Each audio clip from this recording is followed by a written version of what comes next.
Vitamin B12. Vitamin B12 is found only in foods of animal origin. فقط يتواجد هذا الفيتامين في الأغذية الحيوانية. The term vitamin B12 is used as a generic descriptor for the cobalamine, those carotenoid cobalt-containing compounds possessing the choline ring, having the biological activity of the vitamin. Some carotenoids that are growth factor for microorganisms not only have no vitamin B12 activity, but may also be anti-metabolites of the vitamin. Although it is synthesized exclusively by microorganisms، بالرغم أنه أكثر شيء يصنع بواسطة الميكروأورجانيزم، for practical purposes, vitamin B12 is found only in foods of animal origin. عمليا لازم نحن نخلي بالنا تتواجد في الأغذية الحيوانية الأصل. There being no plant source of this vitamin، ماكو مصدر نباتي إلى هذا الفيتامين. لذلك الأشخاص الذين يتناولون النباتات فقط واللي نسميهم الفيجيتاريان أو الفيجانز، هذول يكونون في معرض خطورة إلى نقصان فيتامين B12. The small amount of vitamin formed by bacteria on the surface of fruits may be adequate to meet requirement, but preparations of vitamin B12 made by bacterial fermentation are available. وممكن كميات صغيرة من هذا الفيتامين يصنع بواسطة البكتيريا الموجودة على سطح الفواكه، وتكون هذه كافية إلى requirement، إلى المتطلبات الشخص.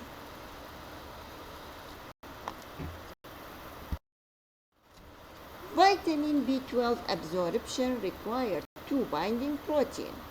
حتى يمتص فيتامين B12 يحتاج بروتينين للارتباط. لذلك من الممكن أنه الشخص يتناول فيتامين B ولكن عنده deficiency بفيتامين B. ليش؟ لأنه عنده نقص بالبروتين بايندينج اللي يساعد على absorption of vitamin B12. Vitamin B12 is absorbed bound to intrinsic factor.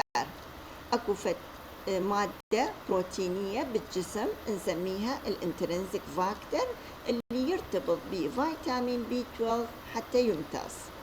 أين يصنع الانترنسيك فاكتور؟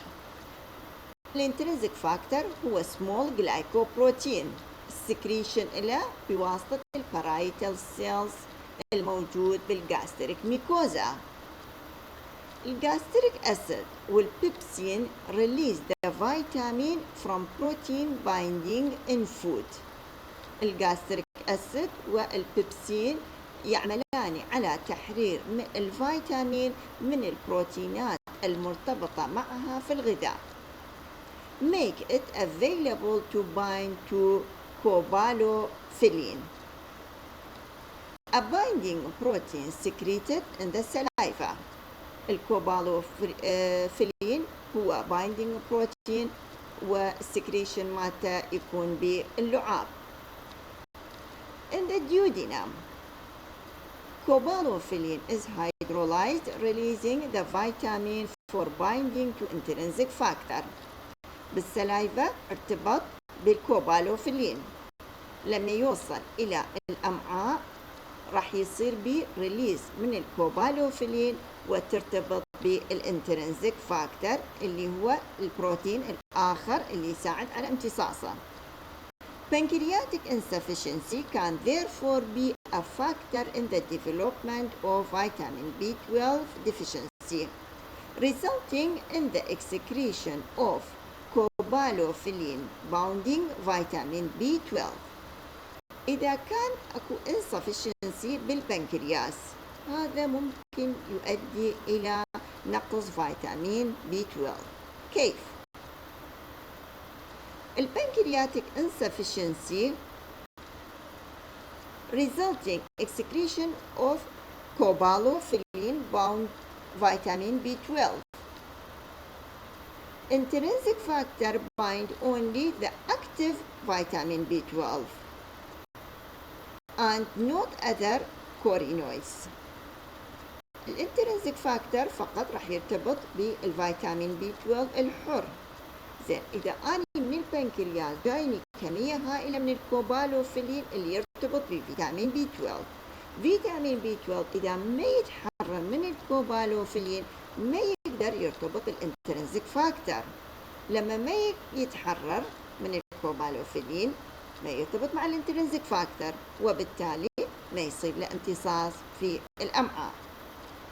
Vitamin B12 is absorbed from the distal third of the ileum via receptors that bind the intrinsic factor vitamin B12 complex.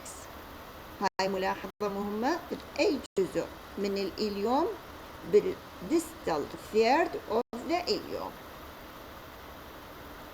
موجودة الريسبترات اللي ترتبط مع intrinsic factor vitamin B12 complex but not free intrinsic factor or free vitamin. ولكن هاي الريسبترات ما ترتبط بالانترنسيك فاكتور وحده ولا بالB12 وحده وإنما بالكومبلكس اللي متكون من intrinsic factor مع الB12.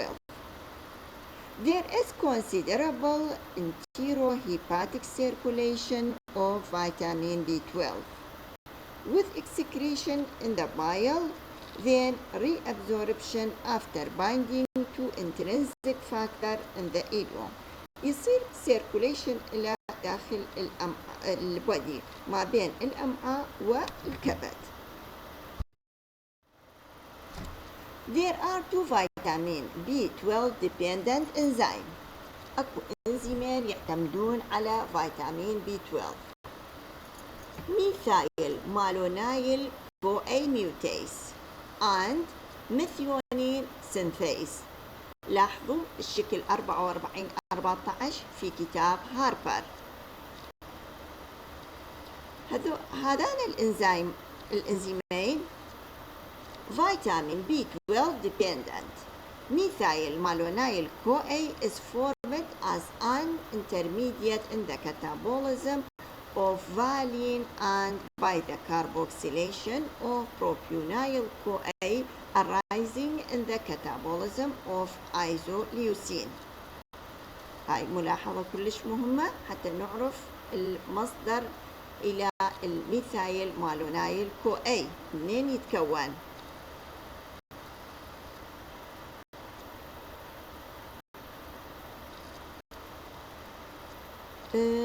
rare fatty acid with an odd number of carbon atom.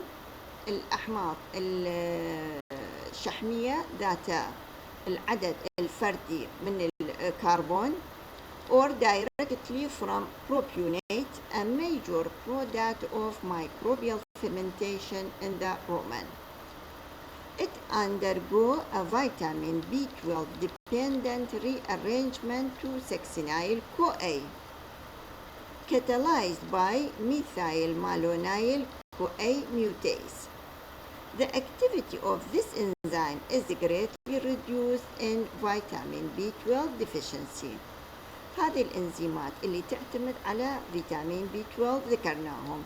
إذا نقص فيتامين B12 فعالية هذه الإنزيمات التي تعتمد على B12 راح تقل leading to an accumulation of methyl malonyl CoA and urinary excretion of methyl malonic acid, which provide a means of assessing vitamin B12 nutritional status.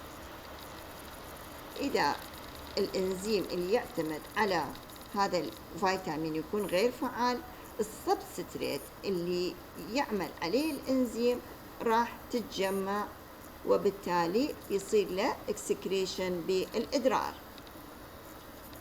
إذا صارت عندنا هاي الحالة احنا راح يكون هذا الدافع حتى نقيس ايش قد عندنا فيتامين B12 بالجسم.